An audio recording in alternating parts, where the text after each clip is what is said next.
I was going to get onto this later in the show, but since we're started to talk about CPD, of course, a lot of this is about meeting the professional standards set out in the chiropractic code. Yeah.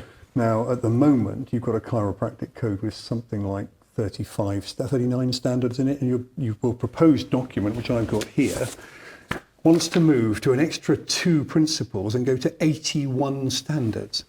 Why? Why on earth would you go to 81 standards? Osteopathy has 29. The GMC has 35. Well, we had a good look at the current code of practice, and we undertook a scoping review to see what was. This is someone with too much time on his hands, surely. No, not at all. It's important that, I mean, the fundamental role of the regulator is to establish standards, and those standards have to be right for the environment in which those standards operate. Yeah.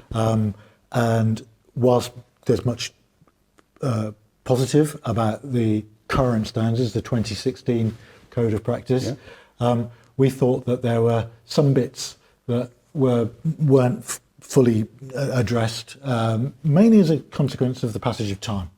So things get a little bit out of date. I think what you're saying is, in looking at them, you should take the opportunity to reduce and so on. But we couldn't see any opportunities to think about kind of taking some out. They just seem so fundamentally important.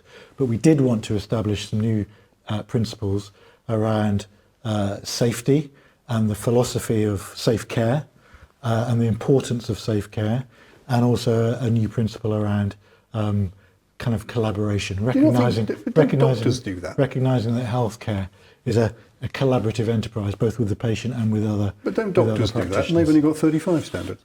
Well, it's different standards for different professions. I would argue there aren't too many. We've just finished the consultation exercise for that, Steve.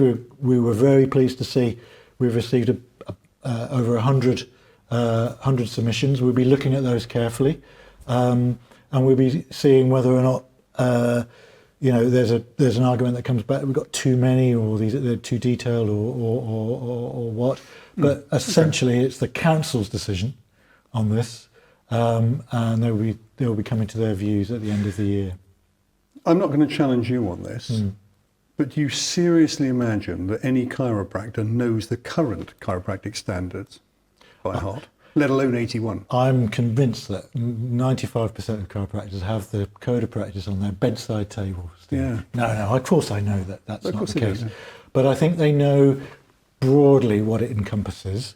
And they, at this time of the cycle, if you like, they'll understand some of the changes. So those on the call will have heard me talk about the philosophy of safe care, and about the importance of collaborative health and care.